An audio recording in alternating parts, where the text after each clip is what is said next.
Hey everyone, thank you for joining me as we look at Acts 6, 8 through 15 today. We are getting ready to read about the first Christian martyr. His name was Stephen. But there's something interesting that I want you to catch in the text as we read about the events that will transpire in the life of Stephen.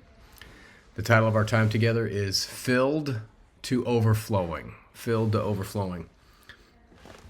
If you go back in your reading and go to Acts 6, verse 5, we notice that the widows are being overlooked in the distribution of food.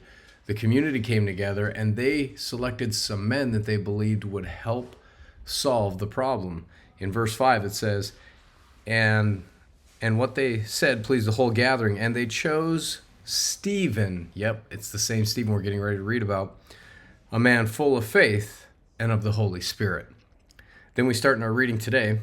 In verse 8, and Stephen, same Stephen, full of grace and of power, was doing great wonders and signs among the people.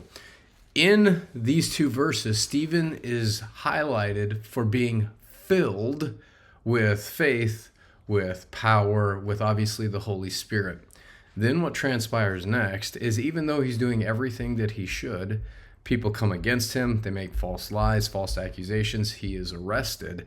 But then read in verse 15, after all of these bad things have happened to him, it says, in gazing at him, all who sat in the council saw that his face was like the face of an angel.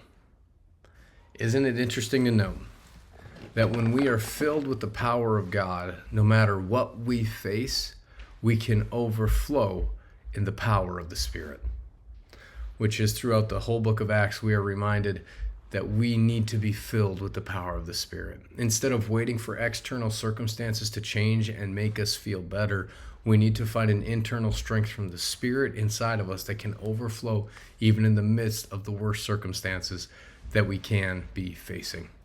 So my question for every single one of us today is, are you being filled to overflow? Are you overflowing in the power of His Spirit that regardless of your circumstances, you can still find joy, you can still find peace? Or are your circumstances overwhelming you and dictating your feelings on the inside? We will either be overwhelmed by the world or we will overflow with the power of the Holy Spirit. My prayer is that we are overflowing with the power of the Holy Spirit instead of being overwhelmed by the world. May God bless you as you continue to follow Him and experience His freedom and filling in your life.